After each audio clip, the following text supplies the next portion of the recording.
Chennai Ennore ammonia வாயு கசிவு விவகாரத்தில் கோரமண்டல் தொழிற்சாலைக்கு எதிராக அப்பகுதி மக்கள் போராட்டம் நடத்தி வந்த நிலையில் தற்பொழுது அந்த போராட்டமானது தற்காலிகமாக நிறுத்தி வைக்கப்பட்டிருக்கிறது. இதுகுறித்த கூடுதல் தகவலை எமது செய்தியாளர் ரமேஷ் வழங்கிட கேட்கலாம். வணக்கம் ரமேஷ், இந்த செய்தி குறித்த முழு விவரம் என்ன?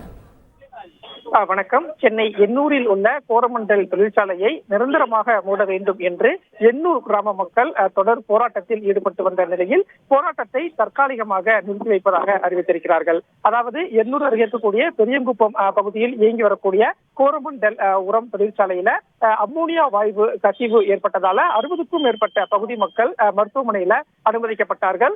இந்த தொழிற்சாலையை நிரந்தரமாக மூட வேண்டும் என்பதுதான் இந்த எண்ணூர் சுற்றுவட்டார கிராம மக்களின் கோரிக்கையாக இருந்தது. 500க்கும் மேற்பட்ட கிராம மக்கள் அந்த எண்ணூர் நெடுஞ்சாலையில போராட்டத்தையும் ஈடுபட்டு வந்தாங்க.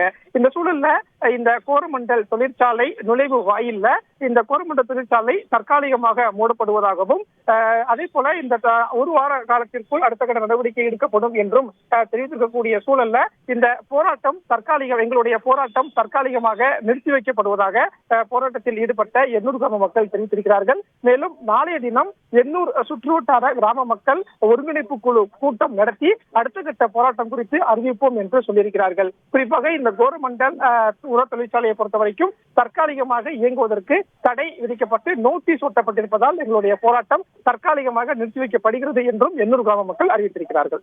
கூடுதல் தகவலுக்கு நன்றி ரமேஷ். செய்திகளை உடனுக்குடன் தெரிந்து கொள்ள உடனே சப்ஸ்கிரைப் பண்ணுங்க.